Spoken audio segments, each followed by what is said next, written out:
கர்த்தருடைய பரிசுத்த நாமத்திற்கு மகிமை உண்டாவதாக. உங்கள் யாவருக்கும் நம்முடைய ஆண்டவரும் இரட்சகருமாயிருக்கிற இயேசு கிறிஸ்துவின் நாமத்தினாலே எங்கள் அன்பின் வாழ்த்துக்களையும் ஸ்தோத்திரங்களையும் தெரிவித்துக் கொள்கிறோம். கர்த்தருடைய பெரிதான கிருபையினாலே இந்த பிப்ரவரி மாதத்தினுடைய 24 நாட்களை முடித்து 25வது நாளை காண செய்த தேவனை நன்றியோடு கூட ஸ்தோத்தரிக்கிறேன். கர்த்தர் நல்லவர், அவர் கிருபை என்றும் உள்ளது. மாறாத தம்முடைய பெரிய தயவினாலே இந்த பிப்ரவரி மாதத்தினுடைய கடைசி ஆராதனையை காண உதவி செய்த கர்த்தரை நன்றியோடு கூட நான் ஸ்தோத்தரிக்கிறேன். அவர் நல்லவர், அவர் கிருபை என்றும் உள்ளது. நாம் இந்த நாட்களிலே 1 நாளாகம புஸ்தகம் 28ஆம் அதிகாரத்தின் 20வது வசனத்தை தியானித்து கொண்டிருக்கிறோம். தாவீது தன் குமாரனாகிய சாலமோனை நோக்கி, நீ பலங்கொண்டு தைரியமாயிருந்து இதை நடப்பி, நீ பயப்படாமலும் கலங்காமலும் இரு. தேவனாகிய கர்த்தர் என்னும் என் தேவன் உன்னோடு இருப்பார். தேவனாகிய கர்த்தர் என்னும் என் தேவன், மை காட், என் தேவன் என்கிற தலைப்பில் நாம் தியானித்து கொண்டிருக்கிறோம். கர்த்தர் என் தேவன் என்று உரிமை பாராட்டினவர்களை ஆசீர்வதித்ததை குறித்து கேட்டோம். எப்படி தேவன் நமக்கு தேவனானார் என்பதை குறித்து நாம் கடந்த வாரத்திலே முந்தின வாரத்திலே நாம் தியானித்தோம்.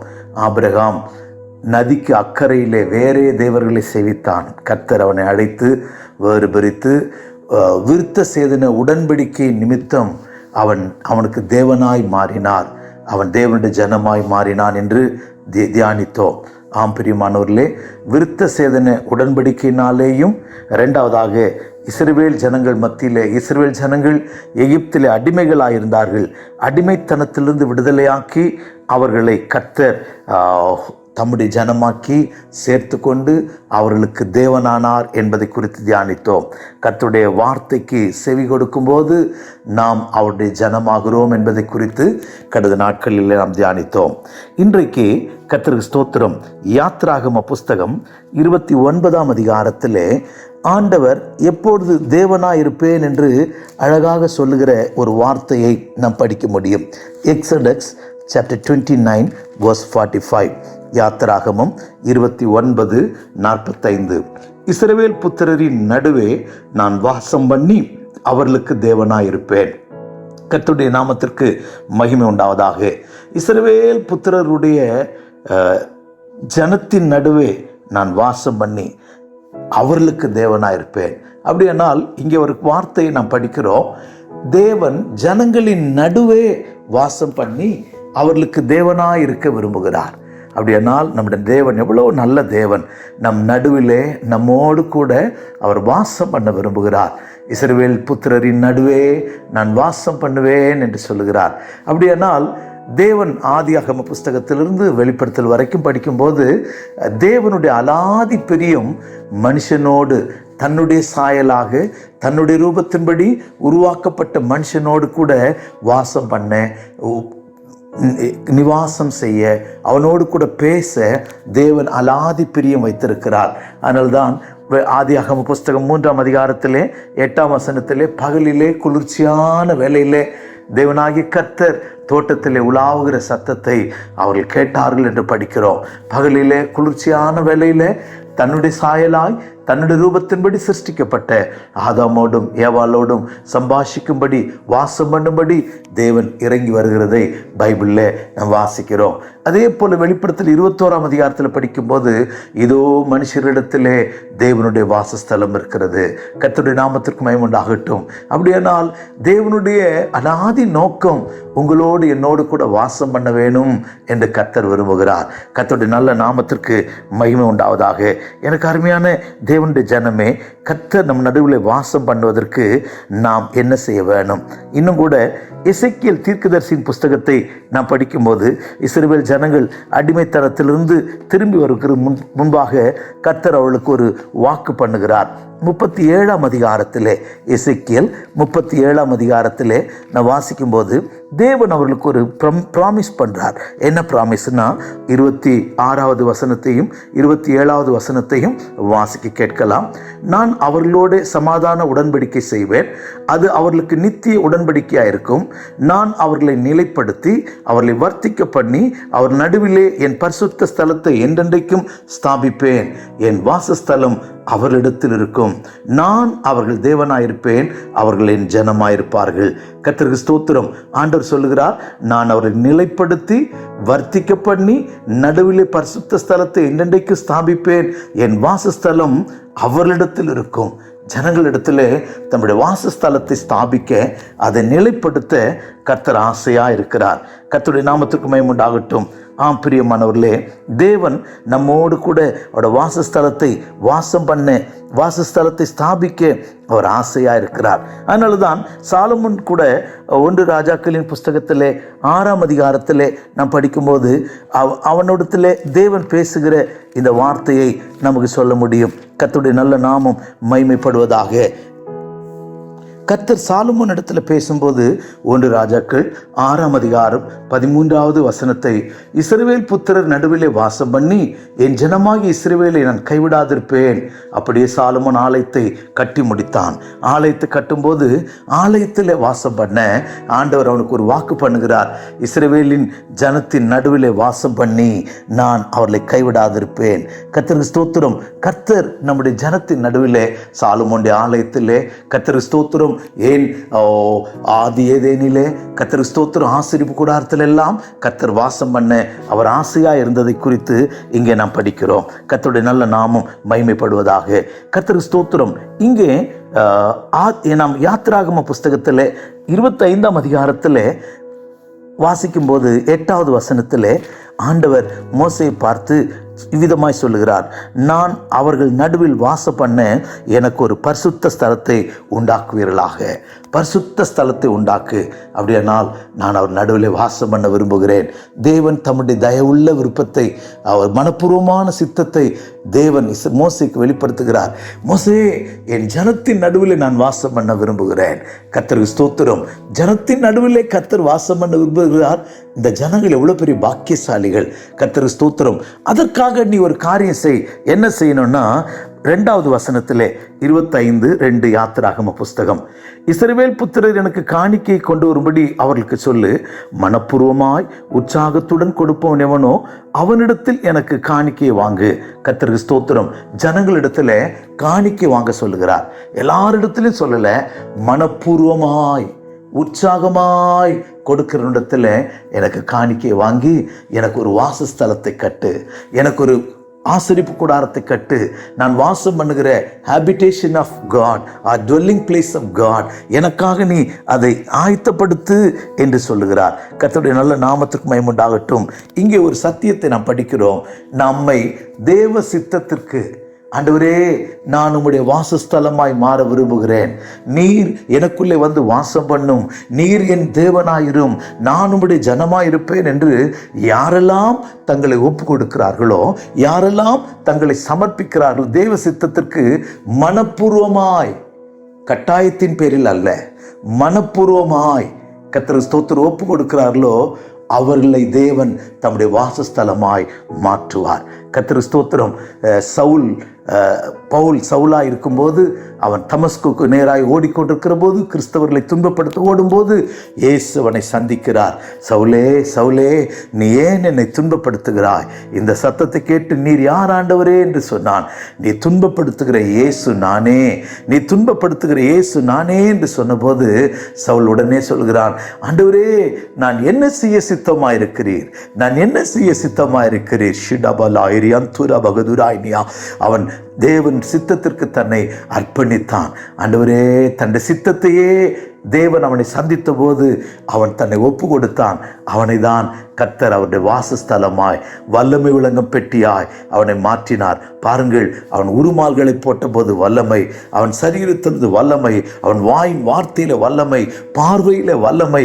கர்த்தர் ஸ்தோத்திரம். தைரியமாய் சொல்லுகிறான், கிறிஸ்துவின் அச்சடையாளங்களை நாங்கள் சுமந்து திரிகிறோம், கிறிஸ்துவின் மரணத்தை நாங்கள் சுமந்து திரிகிறோம். அப்படியானால் கிறிஸ்துவை சுமக்குகிற, வல்லமையை சுமக்குகிற மனுஷனாய், தேவனுடைய வாசஸ்தலமாய், தேவன் அவனுக்குள்ளே தங்கி உலாவுகிற வாசஸ்தலமாய் அவனை கர்த்தர் மாற்றினார். இங்கேயும் கூட அதை தான் சொல்லுகிறார், நான் உங்கள் நடுவில் வாசம் பண்ண மனப்பூர்வமாய், கர்த்தருக்கு ஸ்தோத்திரம், உற்சாகமாய் கொடுக்கிற இடத்திலே நீ வாங்கு.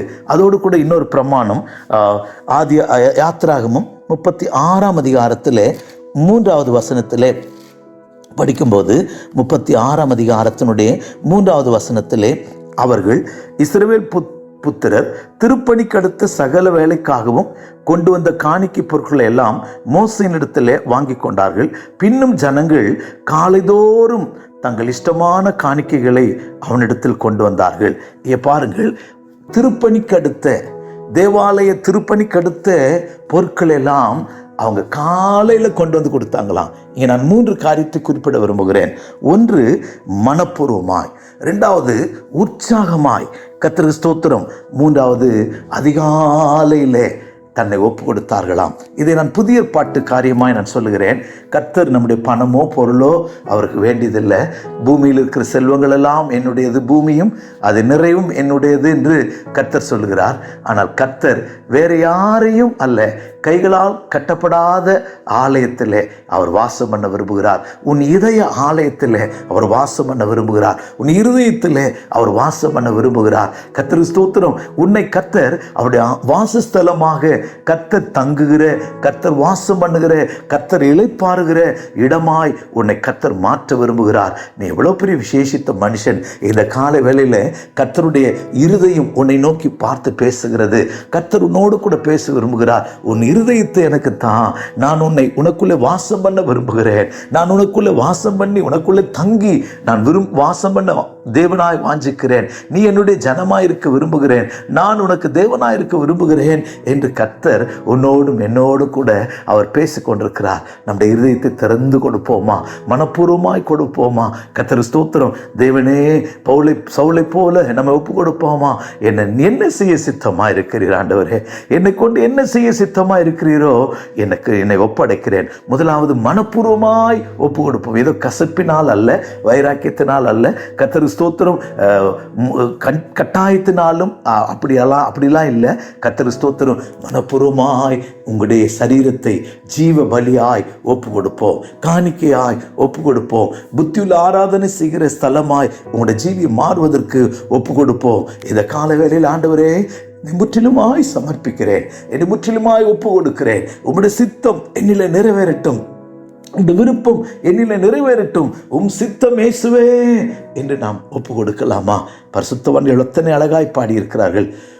சித்தம் இயேசுவே, நான் ஓர் மண் பாண்டமே, உத்தம ஜீவியா உயர்த்த வேண்டுமே.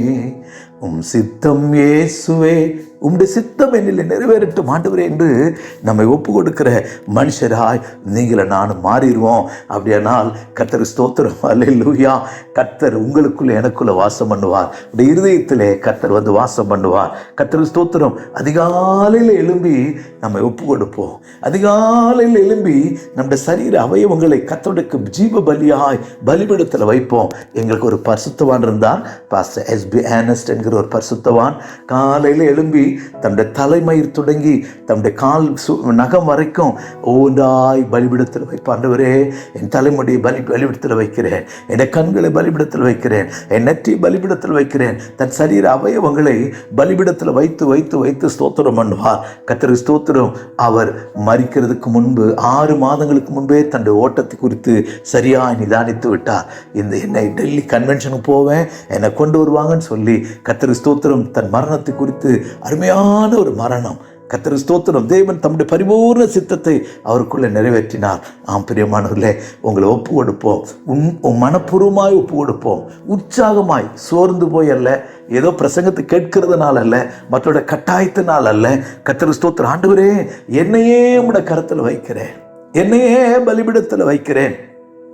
நீர் என்னை ஏற்றுக்கொள்ளும், நீர் என்னை ஏற்றுக்கொள்ளும். பலிபீடத்தில் வைக்கிறேன் ஆண்டவரே, என்னை பலிபீடத்தில் ஒப்பு கொடுக்கிறேன், உம்மிடத்தில் என்னை மனப்பூர்வமாய் ஒப்பு கொடுக்கிறேன் என்று ஒப்பு கொடுப்போம். அதிகாலையில் எழும்பி நம்முடைய உற்சாகமாய், அந்த ஸ்திரீகள் திருப்பணிக்கு அடுத்த பொருட்களை அதிகாலையில் கொண்டு வந்து கொடுத்தாங்களாம், காலைதோறும் கொடுத்தாங்களாம். காலைதோறும் எழும்பி நம்ம ஆண்டோட பலிபீடத்தில் வச்சுருவோம். உங்களை என்னை கர்த்தர் வாசஸ்தலமாய் மாற்றுவார். வல்லமையை சுமக்கிற மனுஷராய் மாற்றுவார். கிறிஸ்துவை சுமக்கிற மனுஷராய் மாற்றுவார். வல்லமை விளங்க பண்ணுகிற மனுஷராய் மாற்றுவார். மரியாள் இயேசுவை வயிற்றில் சுமந்தார். கர்த்தர் ஸ்தோத்திர கழுதை இயேசுவை சுமந்தது.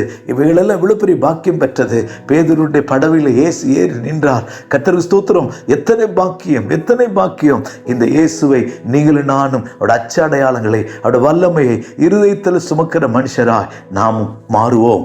கர்த்தர் நமக்கு இரக்கங்களை, நன்மைகளை செய்வாராக. கர்த்தருடைய நாமத்திற்கு மகிமை உண்டாகட்டும். இரண்டாவதாக, லேவியராகம புஸ்தகம் 26ஆம் அதிகாரம் 12வது வசனத்திலே, லேவிட்டிகஸ் சாப்டர் 26 verse 12, அங்கே படிக்கும்போது கர்த்தர் நான் அவர்களுக்குள்ளே உலாவி அவர்கள் தேவனாயிருப்பேன் என்று சொல்கிறார். நான் உங்கள் நடுவில் என் வாசஸ்தலத்தை ஸ்தாபிப்பேன். என் ஆத்மா உங்களை ஆலோசிப்பதில்லை. நான் உங்கள் நடுவில் உலாவி உங்கள் தேவனாயிருப்பேன். நீங்கள் என் ஜனமாயிருப்பீர்கள். கர்த்தர் ஸ்தோத்திரம். இரண்டாவதாக, கர்த்தர் நம்மள வாசம் பண்ணுறது மாத்திரமல்ல, நம்ம நடுவிலே உலாவ விரும்புகிறார். நீங்கள் இஸ்ரவேல் ஜனங்களுடைய பிரயாணத்தை குறித்து படிக்கும்போது, நடுவிலே ஆசரிப்பு கூடாரம், கிழக்கே 3 கோத்திரம், மேற்கே 3 கோத்திரம், வடக்கே தெற்கே 3 கோத்திரம், 12 கோத்திரங்களும் இந்த தேவனுடைய ஆசரிப்பு கூடாரத்தை, தேவனுடைய வாசஸ்தலத்தை சுற்றிலும் பாளையம் இறங்கி இருக்கிறாங்க. கர்த்தர் ஸ்தோத்திரம். அதனால தான் செப்பனியா தீர்க்கதரிசி சொல்கிறான், கர்த்தர் உன் நடுவில் இருக்கிறார், இனி தீங்கை காண மாட்டாய். எவ்வளவு பெரிய ஆசீர்வாதமான வார்த்தை! கர்த்தர் நடுவில் இருக்கிறார். இந்த 12 கோத்திரமும் தேவனை சுற்றி இருக்கிறது. இந்த ஜனங்களின் நடுவில் கர்த்தர் இருக்கிறார். ஒரு தீங்கும் வராதாம். பிலேயாம் தீர்க்கதரிசி இந்த ஜனங்களை சபிக்கும்படி போனான். இந்த ஜனங்களை சபிக்கும்படி போனவன் தான் நடுவிலே கர்த்தர் இருக்கிறார். இந்த கர்த்தர், ஜனங்கள் கர்த்தரை சுற்றிலும் இருக்கிறார்கள். இன்னொரு விதத்திலே தேவன் நடுவில் இருக்கிறார், ஜனங்கள் தேவனை சுற்றி இருக்கிறார்கள். அவன் சபிக்க முடியவில்லை. யாக்கோபே உன் கூடாரங்களும், இஸ்ரவேலே உன் வாசஸ்தலங்களும் எவ்வளவு அருமையா இருக்கிறது, எவ்வளவு அழகா இருக்கிறது அவன் சொல்லி வந்தான். கர்த்தர் நல்லவர். நம் நடுவிலே கர்த்தர் இருப்பாரானால், அவர்கள் நடுவிலே உலாவுவாரானால், எந்த வல்லமையும், கர்த்தர் ஸ்தோத்திரம், எந்த குறி சொல்லுகிற ஆவியும், எந்த மாந்திரிக வல்லமையும் உங்களை என்னை தொடாது.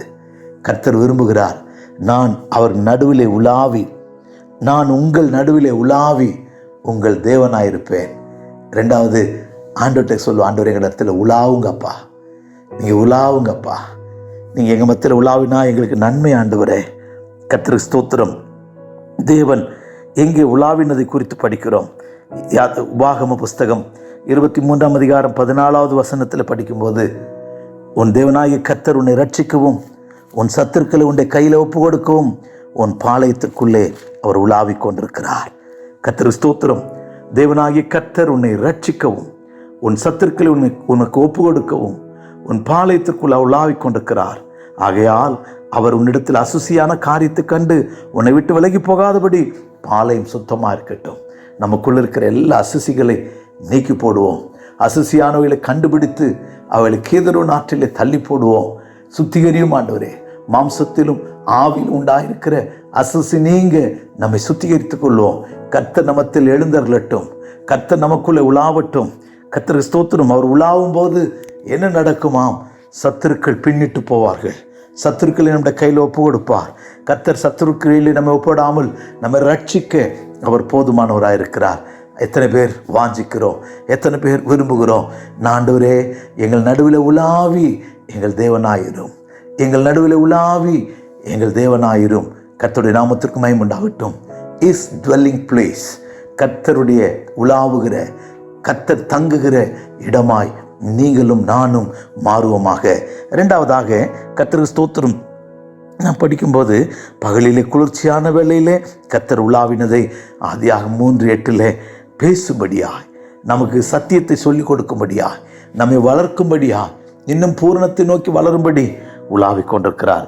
எஸ்தரின் புஸ்தகம் 2ஆம் அதிகாரத்திலே 11வது வசனத்தில் படிக்கும்போது, மொர்தெகாய் முற்றத்திலே உலாவினான் என்று படிக்கிறோம். இந்த மொர்தெகாய் ஆவியானவருக்கு நிழலாட்டமாக இருக்கிறார். இந்த ஆவியானவர் ஏன் நம்ம உலாவுகிறார், எதற்காக உலாவுகிறார்? கர்த்தருக்கு ஸ்தோத்திரம்.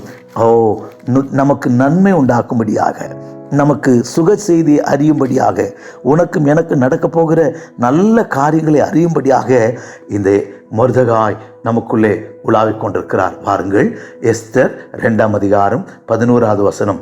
எஸ்தருடைய சுக செய்தியையும் அவளுக்கு நடக்கும் காரியத்தை அறிய மொர்தெகாய் நாடோறும் கன்னிமாடத்து முற்றத்துக்கு முன்பாக உலாவுவான். இந்த கன்னிமாடம் தான் சபை. கர்த்தருக்கு ஸ்தோத்திரம். சபையிலே உலாவுகிற தேவன். ஏன்? எஸ்தர் தான் மணவாட்டி. உனக்கும் எனக்கும் நடக்கும் காரியத்தை அறிய, உனக்கும் எனக்கு நடக்கிற சுக செய்தி அறிய, உனக்கும் எனக்கு நடக்க போகிற நன்மையை காண ஆவியானவர் ஆசையுள்ளவராய் உலாவிக் கொண்டிருக்கிறார். எவ்வளோ நல்ல நோக்கத்தோடு எப்படியாகிலும் உன்னை ராஜாவுக்கு ஏற்ற ஒரு ராஜாத்தியாய் மாற்றுவதற்காக இந்த மொர்தெகாய் ஆகிய ஆவியானவர் உலாவிக் கொண்டிருக்கிறார். என்னிலே உலாவும் ஆண்டவரே என்று ஒப்பு கொடுப்போமா. தானியேல் 3ஆம் அதிகாரம் 25ஆம் வசனத்திலே அந்த மனிதன் சொல்லுகிறான், 3 பேரை அல்லவா நாம் கட்டி அக்கினியில போட்டோம், 4வது ஒரு சாயலை காண்கிறேன், அது மனுஷகுமாரனுடைய சாயலுக்குப்பா இருக்கிறது. பயப்படாதே. அக்கினியோடாய் நீ நடக்கும்போது, வேதனையினூடாய் நீ நடக்கும்போது, சோதனையினூடாய் நீ நடக்கும்போது, மனுஷர்கள் மேல் குற்றம் சாட்டி நீ தேவனுக்கு வைராக்கியமாய் காண்பிக்கும் போது, நீ கர்த்தருக்கென்று வைராக்கியமாய் இருக்கிறதை தேவன் பார்க்கும்போது சில நேரங்களிலே உன்னை அக்கினியினூடாய் நடத்துவார். அந்த நேரத்தில் நீ பயப்படாத. கர்த்தர் உனக்காக அக்கினியிலே இறங்கி வந்து உலாவுகிற தேவனாக இருக்கிறார். நான் அதை படிக்கும் போதெல்லாம் நான் சந்தோஷப்படுவேன். அவர்களை கட்டி போட்டாங்க, கட்டு மட்டும்தான் விழுந்தது. அவரோட தலைமுடி போலும் கருகி போகலை, அவரோட மாம்சத்தின் மனம் வீசலை. கர்த்தருக்கு ஸ்தோத்திரம். ஒரு சேதமும் வராதபடி அக்கினியிலே உனக்காக உலாவி உன்னை தப்புவிக்க, உன்னை ரட்சிக்க, உன் சத்துருக்களுக்கு மேலாய் உன்னை உயர்த்த ஆவியானவர் உலாவிக் கொண்டிருக்கிறார். கர்த்தருடைய நாமத்திற்கு மகிமை உண்டாகட்டும். எத்தனை பேர் நம்முடைய ஜீவியத்தில் இந்த இயேசு எனக்குள்ள உலாவணும், இந்த இயேசு எனக்குள்ள உலாவணும் என்று வாஞ்சிக்கிறோம். யோவான் 10:23 படிக்கும்போது சாலமோனின் மண்டபத்திலே உலாவினார். அங்கே அநேக மண்டபங்கள் இருக்கிறது, நியாய விசாரணை மண்டபம் இருக்கிறது. கர்த்தருக்கு ஸ்தோத்திரம். அங்கெல்லாம் கர்த்தர் உலாவில். கர்த்தருக்கு ஸ்தோத்திரம். ராஜா பிரவேசிக்கிற மண்டபம் இருக்கிறது. அங்கெல்லாம் பார்வோனின் குமாரத்தின் மண்டபம் இருக்கிறது, ஓய்வு நாள் மண்டபம் இருக்கிறது. நிறைய மண்டபங்கள் அங்கே இருந்தாலும் கர்த்தர் சாலமோனின் மண்டபத்தில் உலாவினார். அதனுடைய அர்த்தம் என்ன? கர்த்தருக்கு ஸ்தோத்திர. சமாதானம். எங்கே சமாதானம் உண்டோ அங்கே கர்த்தர் உலாவி அவரை ஆசீர்வதிக்க போதுமானவராக இருக்கிறார். நீங்களும் நானும் கூட ஒப்பு கொடுப்போமா? கர்த்தருக்கு ஸ்தோத்திரம். எங்களுக்குள்ள உலாவும் ஆண்டவரே. கர்த்தருக்கு ஸ்தோத்திரம். 2 கொரிந்தியர் 6:16 படிக்கும்போது, நாம் அசுத்தமானதை தொடாதிருந்து இவைகளை விட்டு பிரிந்து போய் என்று கர்த்தர் சொல்லுகிறார். அசுத்தமானதை தொடாதிருங்கள் என்று கர்த்தர் சொல்லுகிறார். கர்த்தருடைய நாமத்திற்கு மகிமை உண்டாகட்டும். அப்படி செய்தால், ஆகையால் நீங்கள் அவர்கள் நடுவிலிருந்து புறப்பட்டு பிரிந்து போய் அசுத்தமானதை தொடாதிருங்கள். அப்பொழுது நான் உங்களை ஏற்றுக்கொண்டு உங்கள் பிதாவே இருப்பேன், நீங்கள் என் குமாரத்தியுமாய் இருப்பீர்கள். நான் அவர்களுக்குள்ளே உலாவி அவர்கள் தேவனாயிருப்பேன், அவர்கள் ஜனமாயிருப்பார்கள் என்று கர்த்தர் சொல்லுகிறார். வேறுபாட்டின் ஜீவியத்தை, பரிசுத்த ஜீவியத்தை நீங்களும் நானும் காத்துக்கொள்வோம். கர்த்தர் நம்மை ஆசீர்வதிப்பாராக. கர்த்தர் நம்மை நடத்துவாராக. கர்த்தர் நமக்குள்ளே வாசம் பண்ணி தேவனாயிருக்க விரும்புகிறார். கர்த்தர் நமக்குள்ளே உலாவி தேவனாயிருக்க விரும்புகிறார். அவருடைய சித்தத்தை நம்மை சமர்ப்பிப்போம். கர்த்தர் நம்மை நடத்துவாராக. God bless you. Praise the Lord. ஜெபிப்போம். கர்த்தாவே, உமக்கு ஸ்தோத்திரம். அடியார்களை தாழ்த்துகிறோம். எங்களுக்குள்ளே உலாவி எங்கள் தேவனாயிரும். நீங்கள் உலாவுவதற்காக எங்களை ஆண்டவரே மனப்பூர்வமாய், உற்சாகமாய், காணிக்கையாய் அதிகாலையில் பலிபீடத்தில் வைக்கிறோம். எங்களை ஏற்றுக்கொள்ளும், எங்களை அங்கீகரியும், நாமத்தை மயப்படுத்தும், கிருபை எங்களை ஆளுகை செய்யட்டும் ஆண்டவரே. எங்களுக்குள்ள உலாவும் ஆண்டவரே. சத்துருக்களை எங்களுக்கு ஒப்பு கொடுக்க, அசுசியானவர்கள் எங்கள் இல்லாதபடி சாலமோனுடைய மண்டபமாய் நாங்கள் மாற ஆண்டவரே, எங்களுக்கு நற்காரியங்களை காண்பிக்கும்படி எங்களுக்குள்ள நீர் உலாவும். எங்கள் தேவன் உலாவி எங்கள் தேவனாயிருந்து எல்லா நன்மைகளாலும் கிருபைகளாலும் எங்களை நிரப்பி எங்களை நடத்தும். இயேசு நாமத்தில் ஜெபிக்கிறோம் நல்ல பிதாவே. ஆமேன், ஆமேன். God bless you. Praise the Lord.